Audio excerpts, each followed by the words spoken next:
Les VC, c'est quoi? VC, ça veut dire venture capitaliste. Un VC, qu'est-ce que ça cherche, comment ils raisonnent ces gens-là, comment je dois me comporter avec eux, etc.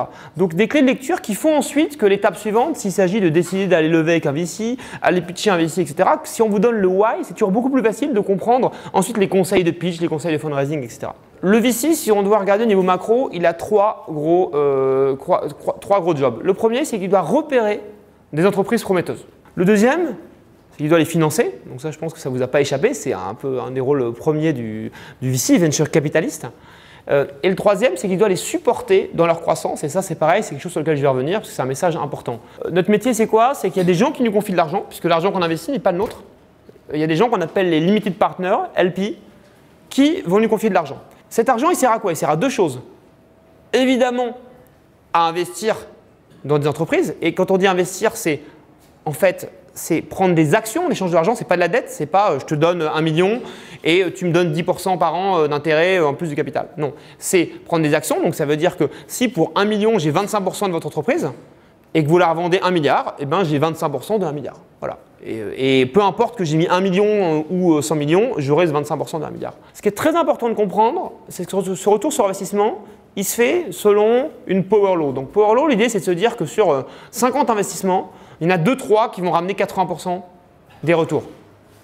Et ça a un impact fondamental pour un entrepreneur. Parce que ça veut dire que le VC, si je veux un peu caricaturer, ce qui l'intéresse, c'est de trouver un de ces 2-3 qui peut avoir des retours énormes.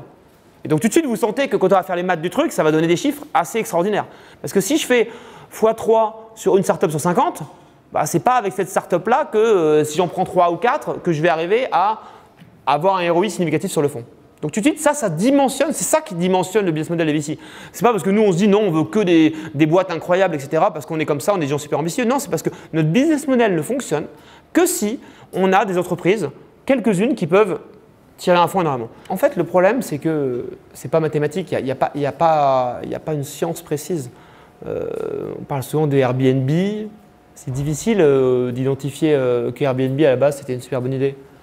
Facebook, maintenant ça paraît évident, je ne suis pas sûr qu'à l'époque c'était si évident que ça, il y avait beaucoup de tentatives, ça ne marchait pas trop. Donc c'est un art en fait, c'est un art avec ses imperfections, avec aussi le regard de chacun, et c'est ça qui rend ça intéressant. Vous imaginez s'il y avait une sorte de science et que tous les VC pouvaient financièrement parlant prédire le potentiel d'une entreprise, ce serait plus un métier très intéressant. Ce serait un métier dans lequel finalement on voit tous les mêmes trucs, on a tous la même grille d'analyse, on finit tous par avoir les mêmes convictions, on se bat tous pour avoir les mêmes dossiers, ce serait un métier assez pénible.